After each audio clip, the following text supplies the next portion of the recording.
लक्ष्यं दुःखं नित्यं मचलं सर्वसाक्षिभूतं भावातीतं निर्गुणैः सद्गुरुं नमामि चैतन्यं शासनमतीतं जनोनादिन्दुक्लातीतं तस्मै गुणमे मंगलम गुरु शत्रुपनां पुतास्मै मंगलम शब्दार्थ में पुट्टुन्याय सतगुरुदयाल की अमृत में वाणी कानों द्वारा पान करो। राम सतगुरु जी महाराज की अमृत में वाणी मुखार बन द्वारा पान करो। राम सतगुरु जी महाराज का सतनाम निज नाम सूरज दृष्टि दृष्टि अनुभव करो, श्रवण करो, मनन करो। शरणो सतगुरु दयाल को मगेर जी हरि नित्य पद संगत साधु की आजीवन मोक्ष सुख तबदर की कागज करूं सब बन कलम कटाए सात समुद्र शाही करूं सतगुरु गुण लिख्या नजर हे सतगुरु अंतर्जाम गटगट की जाने बारंबार हे राम जी महाराज बारंबार नमस्कार।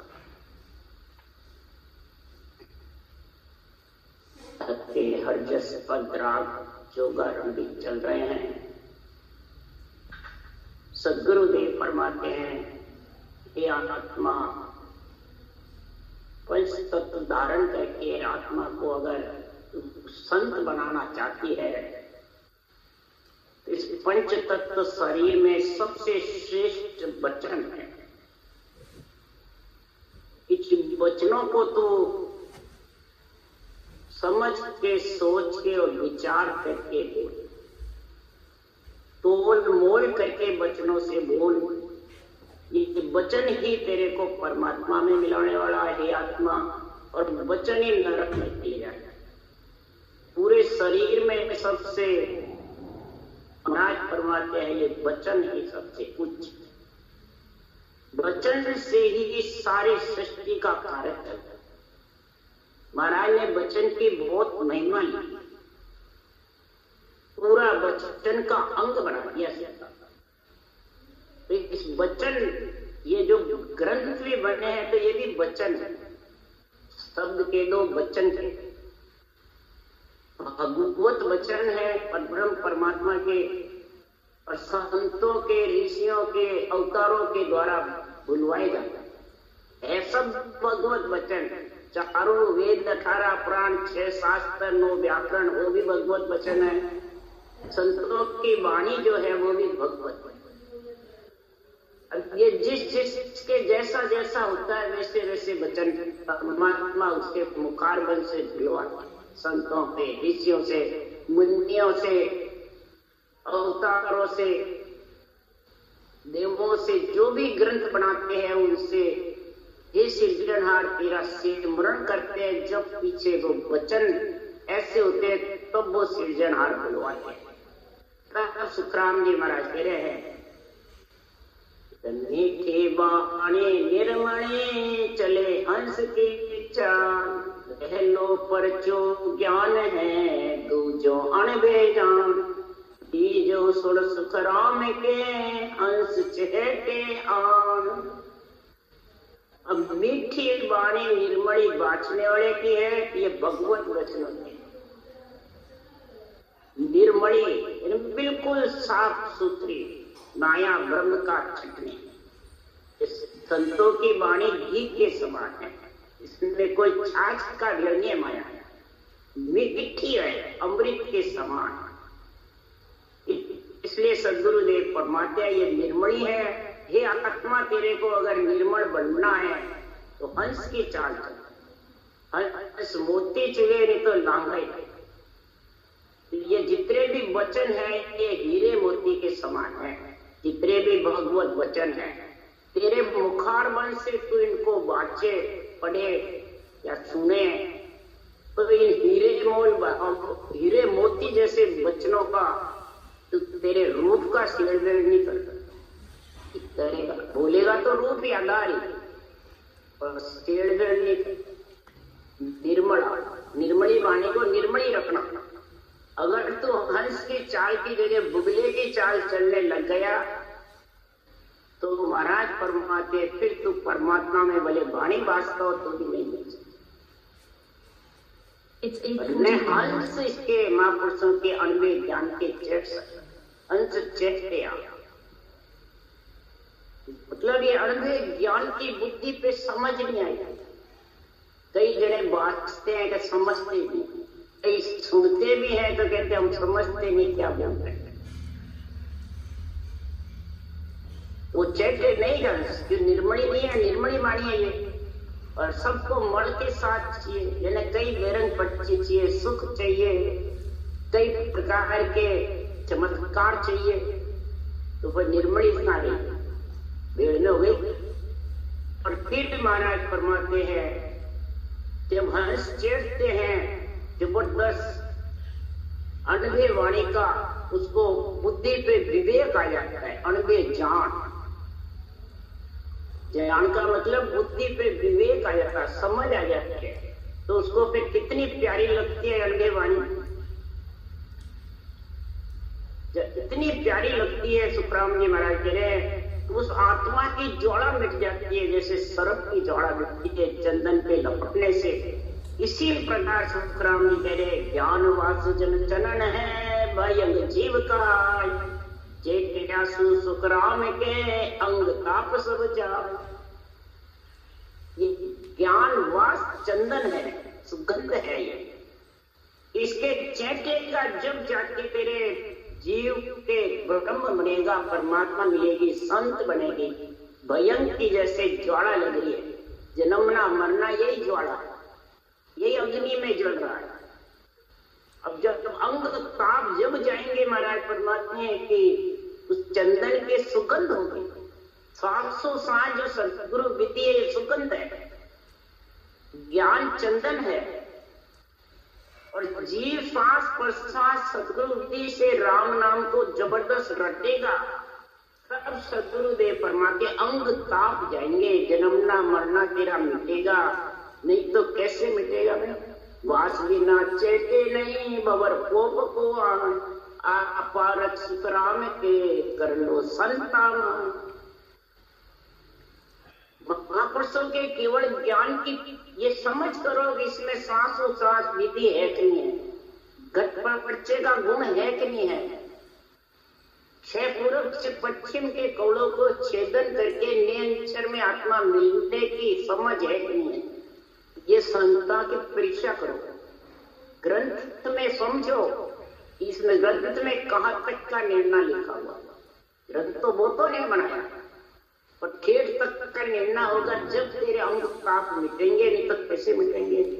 तो ठेठ तक का निर्णय करने वाले ग्रंथ में सबसे अमर लोक पहुंचाने के लिए एक ही बात कह रहे हैं, जितने भी केवड़ी भगवंत हुए सबके रूप है, रूप को भूलते हैं और ज्ञान सब भूलता है। और सदगुरु सुखराम जी महाराज रूप छोड़ के नहीं, सिर्फ सुखराम जी महाराज कहे हम तो चलिया अगम को भाई, ज्ञान को डर चलिया मृत्यु लोक। मृत्यु लोक में हम ज्ञान छोड़ के जा रहे हैं नर नारी अंश रूपी प्राणी के लिए। तो ज्ञान रूप ज्ञान ध्यानी ज्ञान दिष्ट सदा सुख ने चला। मेरा रूप ज्ञान है, ध्यान भी मेरा इसी में है, ज्ञान में जो 700 सास विधि है, नियंत्रण में सूरज सबन मेंढ का जो निर्णय है वो इसी में भात भात के लिखा हुआ है। और ज्ञान ही मेरे नेत्र है, मेरे नेत्रों से तेरे नेत्र मिला ले, सदा सुख ने चला, सदा तू सुख में आनंद में नेचर हो जाए। इनसे मेरे नेत्र मिला ले, मेरे नेत्र को तेरे नेत्रों से मिला ले। और फिर पढ़नते सुनते सिखनते पवन धाम पावनते सही, इन नेत्रों से पढ़, इन नेत्रों से कानों से सुन, और सीखनते न मुखार बन से सांसों सांस घटना कर, तो परम धाम पाने में तेरे कोई प्रकार की कमी नहीं रहेगी, कोई प्रकार। इसलिए प्राणी महाराज तेरे भजनारे प्राणिया क्या अर्थ विचारी, बढ़िया गुण्या माने नहीं जम जवरो मारी।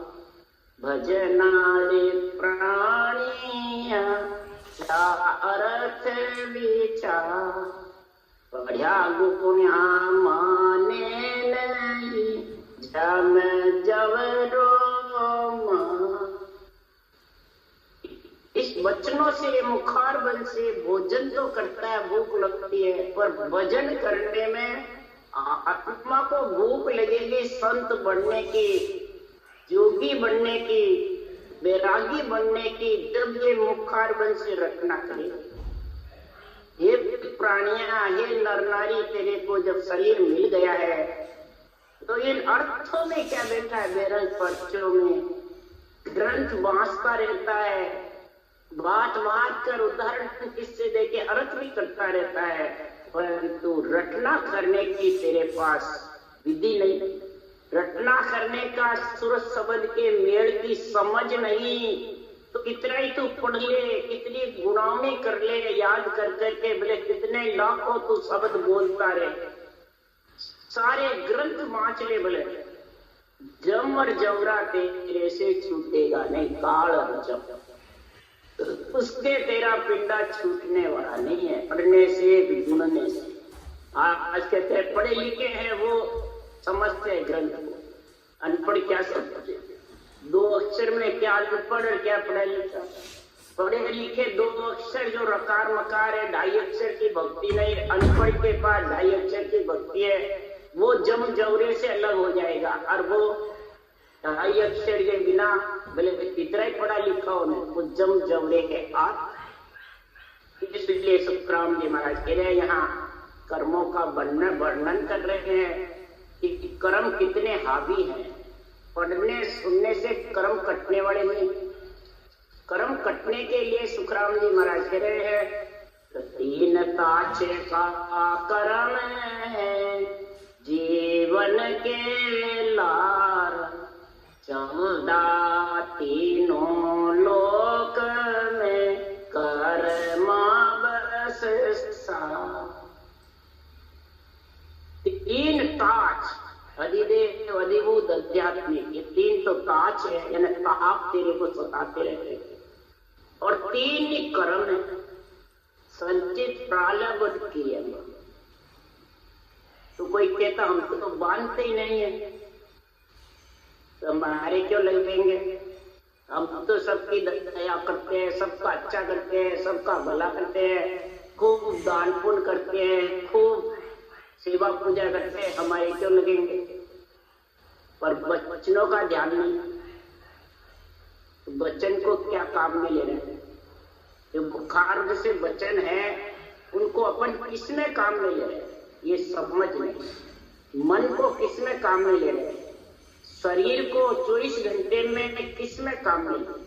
ये तीनों के कर्म बनते हैं महाराज। तीनों कर्म का निर्णय अलग अलग बांधने का शिव पुराण में लिखे हुए हैं। ये शिव पुराण की आपको कथा बता रही हूं कि मानसिक कर्म कौन से बनते हैं? मन से। पर स्त्री का संकल्प करना, धन रखने की इच्छा करना, अरे नहीं, इच्छा संकल्प पर स्त्री का, अनिष्ट चिंतन और देवताओं से गिरना, ये सब मानसिक कर्म है। सब कहते हम घृणा नहीं करते हैं, घृणा नहीं करते हैं, अंदर से करते हैं, मन से। ऊपर से कर रहे हैं, अंदर तो मन नहीं है। ये ज्यादातर राम से नहीं जो वाणी बांटने वाले हैं, ग्रंथ संतों के मार्ग में वो ये सब बातें कहते, देवताओं से घेरना है। तो महाराज परमात्मा मानसिक कर्म तेरे बंद, जो भगवत वचन है, इन भगवत वचनों का निर्णय आध्यात्मिक तो आता नहीं, और वेरंग निर्णय सुन सुन के करते रहते हैं, तो उसके फिर घृणा बढ़ जाता। देवताओं को आन बताना और शरीरदारी बांचने वाले को गुरुजी बताना, तो घृणा हो गई। मुखार से वचन से मालूम करो, जब वाणी द्वारा कर्म बनते हैं, मानसिक जप के बाद में, मानसिक कर्म के बाद वचन द्वारा अप्रिय वचन बोलना भगवत वचनों को। और वचन और कर्म इतने ज्यादा नहीं बताते, और तो ग्रस्ती में उतरते रहते हैं, चढ़ते रहते हैं।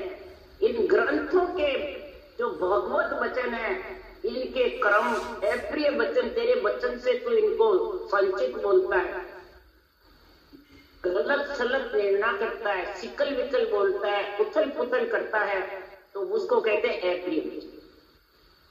ये नहीं मैं तो कभी झूठ नहीं बोला, वो नहीं बता रहा, अप्रिय वचन बोलता है, असत्य भाषण देता है, फिर अप्रिय वचन बोल करके आगे लिखा हुआ असत्य भाषण। तो असत्य भाषण कौन देगा? ज्ञानी तो देगा, अज्ञानी। तो अप्रिय वचन बोलेगा भगवत वचनों को, फिर असत्य भाषण देगा, फिर एक दूसरे की चुगली खाएगा, रागद्वेष देखेगा, नहीं मैं बड़ा तू छोटा, नहीं मैं ऐसा तू ऐसा। आपस में ज्ञानी से ज्ञानी भिड़ेंगे, अरे एक दूसरे की चुगली खाते, फिर ऐसी असंगत करेंगे, एक के साथ चार चार क्रम लिखे, सब योग इसमें शिव पुराण में लिखे पढ़ लेना। असत्य सत्संग, असत्य संगत करते हैं पर असंगत। अप्रिय वचन बोलेगा तो असंगत होगी, सत्य संगत ऐसा। फिर शरीर द्वारा कर्म, मानसिक वाणी द्वारा, शरीर द्वारा प्राणियों की हिंसा, व्यर्थ का कार्य करते हैं, पर धन को हरते हैं, भांग तम्बाकू अमल तिजारा खाता है, ये शरीर के द्वारा करता है। तो शरीर द्वारा कर्म तो सबको दिखते हैं, पर ये वचन द्वारा और मानसिक कर्म किसी को दिखते नहीं, समझते नहीं। तो ये कौन करता है मानसिक कर्म, ये वचन द्वारा कर्म, जिसके गट के अंदर बुरे विचार है, बुरे लक्षण है, बुरी वृत्तियां। आत्मदेव से गिरना, दिलोकी की आत्मा ब्रह्म है और उनको हड़काते हैं देवात्मा को, और खुद बड़े बड़े, ये गिरना हो गई ना आत्मदेव से। ये बुरे विचार, बुरे लक्षण, मन में मान सम्मान की, पूजी होने की, गुरु बनने की, अपनी महिमा की चाहना रहती है, ये बुरे लक्षण। बुरी वृत्तियां, आपको तो सही बोलता है, दूसरों को गलत बताता है, आपको तो ऐसा समझता है मैं सब जानता हूं, दूसरा नहीं जानता। इसलिए सुखराम जी महाराज कह रहे हैं कि क्रिय मान त्याग सो खूटे, प्रालब्ध सो खाया, संचित कर्म बहु भारी, जन्म संग तुल्य। बार बार जन्म संचित कर्मों से तुम लेता रहे, जिस दिन तेरा जन्म नहीं होगा तब तो समझा तेरे संचित कर्म कटे। और क्रियमान तो त्याग भी, घर का त्याग करना इन वचनों के समान है। क्या क्या करना भी, वचन को तोल मोल कर बोलना, भगवत वचनों को, कि घर का त्याग, क्रियमान का त्याग यही है कि वचनों को समझ कर बोले। मानसिक कर्म, वचन के कर्म और शारीरिक कर्म, तीनों का त्याग करे, समझ करके तब सदगुरुदेव फरमाते हैं कि तेरे क्रियमान बंधने का समय कम, प्रारब्ध भोगेगा। कैसे?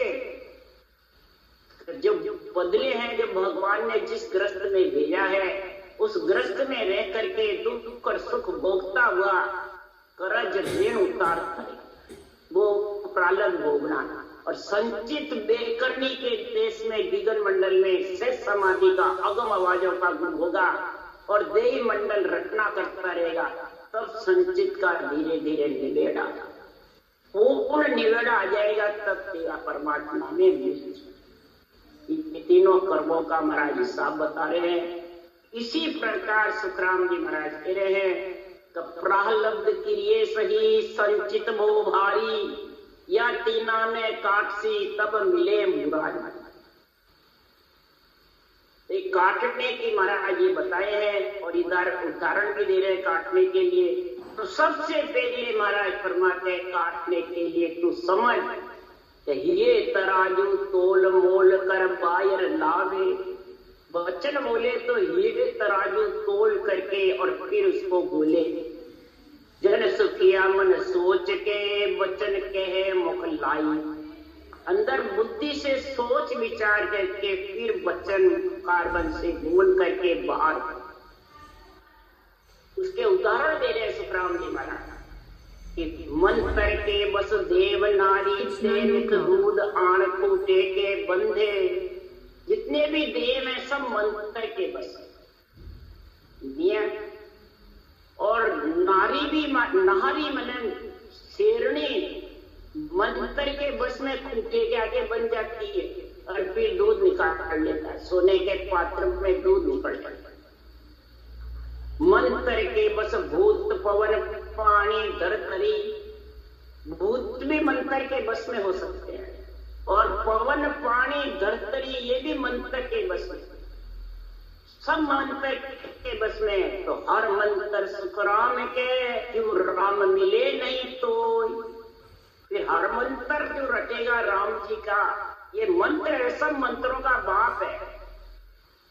राम नाम सप्त मंत्र है, चौथे पद को जाए और मंत्र क्यों लोक में फिर गोता खाए, फिर गोता खाए गिरे का दाम गमावे, सेनर मुड अज्ञान मोह को नाय पिछा। इस मेरे ज्ञान को पिछाने मेरा मूड है, अज्ञान है। हरि मंत्र महाराज फरमाते इतना जबरदस्त है, फिर राम जी नहीं मिलेंगे पर तेरे को पारख चाहिए किसकी, मेरे ज्ञान की।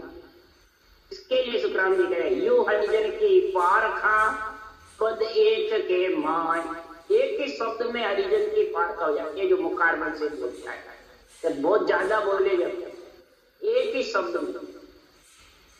कहीं भी जाती थी भजन के बाद वाणी जी लिखती थी, फिर वाणी जी पढ़ती थी, वाणी जी का निर्णय करती थी, वाणी जी से सारे स्थान का ज्ञान हुआ, शब्द का ज्ञान हुआ, भंवर गुंजार का ज्ञान हुआ। फिर कोई भी काम सुनने जाती तो एक ही साथ बोलते, उसका अर्थ करते, उसमें पिछाड़ हो जाती, इसमें कुछ नहीं। जहां भी जाती वहां सब बेरंग अर्थ करते। वाणी आध्यात्मिक बात से थे केवल की और अर्थ करते थे बेरंग। गुरु पे घटाते थे, आन पे घटाते थे, आन देवता को बताते थे, गुरु खुद को बताता था। वो ही नहीं, उसके लिए सुखराम जी जाते हैं। सुखराम हरिजन की पारका सबद एक के माय। कौन सी पारका है? तो गुरुदेव फरमाते हैं कि ऐसी जबरदस्त पारका बता रहे हैं सुखराम जी महाराज। एक शब्द के माय आगम बात सुखराम के, आन पटके लान। आगम बात कौन सी? अगम निगम से भी आगे, वेद पुराणों से भी आगे, केवल पद आनंद पद की जो सत्ता समाधि का गुण है वो लाके एकदम लाके। सत्ता समाधि में ज्ञान ये नहीं चलता है, सत्ता समाधि में रटना चलती है जबरदस्त। शेष समाधि सब कहते हैं, परंतु जब तक मुखारबंद में रटना नहीं चलेगी तब तक शेष समाधि का गुण आने वाला नहीं है। आगम बात कब पटक सकता है?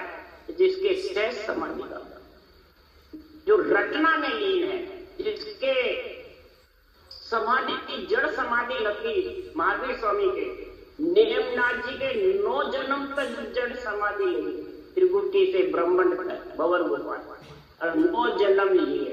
10वें जन्म में शेष समाधि जब परम स्वामी 12 वर्ष तक जड़ समाधि, उसके बाद जब चेतन हुआ तब फिर रटना जबड़ चली। जब मेरे ऐसे 12 वर्ष में जब रटना जबड़ चली तब परम मोक्ष। इसी प्रकार सुखराम जी के 18 वर्ष तक से समाधि चेतन की समाधि। अब बताओ जड़ समाधि ध्यान समाधि ऊंची है कि मतलब चेतन की समाधि? आज है किसी के पास? बिरला के पास। तो ये पारखा ही नहीं है शब्द। आगम बात क्या है? उसके लिए सुखराम जी ने आत्मसार में एक ही साथी थे। जैसी तलब लगी थी आदू प्रेम पीड़ पतमाई, ऐसा आन हुआ या लुटिया उल्टी बिरे जगह। जैसी पीड़ शुरू में तू वाणी सुनी, सासु सास सिमरन करा, जब तेरे कैसी पीड़ लगी थी रटना की है? मेरे मुंह सास बेटा कि नहीं बेटा, आया कि नहीं आया, मेरे सिमरन सही है कि नहीं है, बार बार दिखाते थे, बार बार करते थे, बार बार पीड़ उठती थी, मेरे कमी नहीं रह जाए, मेरे शब्द आया कि नहीं आया, ऐसी पीड़ लगी।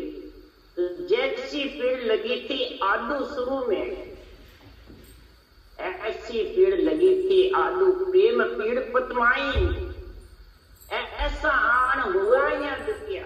जब समाधि लग जाती है, त्रिकुटी ब्रह्मांड पार ब्रह्म तक, तो महाराज फरमाते वो फिर दुखी हो जाता है, मेरी रचना बनती है सुखराम एक मोय सूझे देश मुलक मरो आगो, इन कारण आप गिरे उदासी ध्यान माने लागू। तब फिर वो जबरदस्त रटना चलाता है। रटना जब भी चलती है कि उसके शब्द सहज भाव से सुनाई देता रहता है और रटना चलता है, ध्यान खींचता नहीं है। जो ध्यान ऊपर खींचते रहते हैं ना, उनकी रटना बंद हो जाती है। समझ गए ये क्यों होती है, क्या कारण है? मेरुदंड तक नीचे तक ध्यान खींचने का नहीं रहता, लगाने का रहता है, और त्रिकुटी से ध्यान खींचता रहता है, वो शब्द खींचता है, तो वो खींचने में रह जाता है, रटना बंद हो जाता है। त्रिकुटी से ध्यान समाधि होती है। तो ये चीज स्थिति जब भी बनेगी, सदगुरुदेव फरमाते हैं कि काटन की विद सांभळो दिष्टांग बताऊं, एक मोटो कृष्ण थो ताको धन गाऊं। तीनों क्रम, तीन ताज काटने की ये विधि है। कौन सी? महाराज दृष्टांत देके समझा रहे हैं। एक मोटा कृष्ण किसान था, उसकी मैं आपको परिभाषा बता रहा हूं। क्या है? एक साल में निपुण मन 1000 धर्म के कारण ऐसे विद्ध विचार। एक साल में उसके 1000 मन धान निपजा। इतने जबरदस्त, मतलब खेती हुई अल्लाह। उन धरने के कारण उसने विद्ध विचारी कि 100 मन घरा पठावियो, 900 मन लारा, काकू खो में गाड़ियो, ऐसा जतन विचार। 12 महीने के खाने का 100 मन घर पे दे दिया, और 900 मन के लिए ऐसा विचार करा, तो उसको खाड़ा खोद करके और जमीन में गाड़ दिया। क्यों? कि कभी पैसा ज्यादा बचेगा तब निकाल के और अपन उसको बेच देंगे। इस विचार से वो बचाओ 900 मन धान को उसमें गाड़ दिया। इसी प्रकार सुखराम जी महाराज उदाहरण देके समझा रहे। धुर असाड़ा उलरियो बिरखा वो भारी, 4 महीना बरसियो नहीं आंख उगाड़ी। दूर अषाढ़, अषाढ़ से लेके कार्तिक तक 4 महीने तक 24 घंटे बरसात। 4 महीने तक 24 घंटे बरसात हुई। अब घर का तो 12 महीने में खा पी के खत्म कर दिया, और बरसात 4 महीने आंख में उड़ी तो बीज डलाने नया, और जो खो में गड़ा हुआ था वो निकाल सके नहीं, जो वो गड़ गया। ये तो जब तीनों खत्म हो गए तो खो में गड़ गयो, और जूत नहीं पाया। घर को घर में पीस के सब खाए खुटा। अब बताओ, उसके टोटा गया बहुत, एक कण नहीं उभरो, टोटा भर आया, बिल्कुल टोटा हो गया। इसी प्रकार सुखराम जी करे, इस विद्ध कर्म कटाव जो पांडे सुन पाया। अब इसको कर्म काटने की क्या तरीका है? सासु सास सिमरन का तो है ही, परंतु कैसे कटे? खो में कैसे गड़ा? खोखला गड़ने वाला कौन सा है? घर में खाने का कौन सा है? और आगे हड़नी जूता वो कौन सा है? तीनों कर्म का वर्णन बताओ। क्रियमान किसको कहते हैं? प्रारब्ध किसको कहते हैं? संचित किसको कहते हैं? महाराज फरमाते हैं जो संसार में घर में खाया ने खत्म करा वो है प्रारब्ध। जिस जगह परमात्मा ने भेजा वहां शरीर में रह करके दुख सुख भोगता हुआ, टोटा नफा भोगता हुआ और सहन करता हुआ, सब कर्ज उतार दे, ऋण उतार पूरे, वो घर में खा पीस के। और जो हर जुटन नहीं पाया, मतलब क्रियमान क्रम बांधने के लिए समय नहीं मिला बिल्कुल भी। प्रारब्ध वो घटने क्रियमान के लिए क्या सुखराम जी करे? 8 पूर्व 64 घड़ी रसना जड लागे, सुर पांडे सुखराम के तब तीनों भागे। प्रारब्ध तो वैसे हो गया और हर वापिस नहीं जुटता, यानी 8 कोट 64 घड़ी घटना में लीन रहा 4 महीने। ये नरदेई जमात में 4 महीने, बालक जवान ये 4 जो नरदेई मिली है, तुम सारी स्वासा रूपी पूंजी रचना में लगाएगा तो क्रियमान बांधने को टाइम नहीं मिलेगा, वो हर नहीं जीतता। मिल गया। और खो का खो में गड़ा वो संचित कर, वो बेखरनी के देश में गिगन मंडल में लीन हुआ रचना करने से, तो वो संचित कर्म ऐसे निकल आया। तब सदगुरुदेव फरमाते हैं फिर वो न तो नए कर्म बनते हैं, प्रारब्ध खाने से खत्म हो जाते हैं, और संचित कर्म भी करने के देश में विज्ञान ज्ञान में तुर्यातीत अवस्था में जब होता है, तुर्या से अवस्था से क्रियमान नहीं बनते, तुर्यातीत से संचित खत्म हो जाते हैं, और प्रारब्ध शरीर से दुख सुख भोगने से, ये समझे गए। और जागृत सुपन सुखोती अवस्था तो सबके आती रहती, किसके बंद हुई भैया? नासवान शरीर है, सबके आएगी। मन की गति भी चलती रहेगी, फिरती रहेगी, संकल्प विकल्प भी आते जाते रहेंगे। ये तो शरीर का धर्म है, तो इनके पीछे मत लग, आते रहेंगे जाते रहेंगे। तू तो तेरा तुर्य अवस्था में, तुर्यातीत अवस्था में है, चेतन अवस्था में तुर्यावस्था, तुर्यातीत अवस्था में शेष समाधि का आनंद लेती रहे आत्म चेतन से। तो सदगुरुदेव फरमाते किसी प्रकार की इसमें कोई कमी नहीं आई, न कोई तेरे कसौटी पे चढ़ना, न कोई तेरे को कोई इंद्रियों का दमन करना, बस ये तरीका अपना, और इस तरीके को अपना करके जबरदस्त रखना, और इस ज्ञान के आधार पे जैसे ज्ञान के वे उसके मुताबिक आध्यात्मिक निर्णय करके खुद पे लगा। जन स्वभाव माय जन देखे, तेरे भक्ति करने वाले जन तेरे स्वभाव को तू अंदर खुद का खुद देख, दूसरों का देख, खुद का देख, और देख करके फिर सुखराम जी महाराज कह रहे हैं तेरे स्वभाव को तू देखेगा कि जो वाणी में लिखा है वो मेरे गटरा नहीं लगता, मेरे भीतर ही लिखी है। ज्ञान योग, कर्म योग और भक्ति योग तीनों का तो तेरा मेल है। कर्म योग कहते हैं रटना सासु सास को, राम नाम को, ज्ञान योग कहते वाणी जी में लिखे उस मुताबिक तेरा स्वभाव बना नहीं बना। भक्ति योग सूरत शब्द का मेल जीवन मंडल में अगम आवाजों का आनंद आ गया नहीं आ गया, शेष समाधि का गुण है कि नहीं है, ये तीनों चीजें तेरे हुई नहीं, और तू 3 लोक 14 भोल से पिंड खंड ब्रह्मांड से अलग शरीर छोड़ेगा, ये जीवन मुक्त सुख प्रदान, जीवन मुक्त राम राम राम। बोलो राम। सदगुरुदेव जी महाराज ने धन्य हुए, परम दयाल सदगुरु राम जी।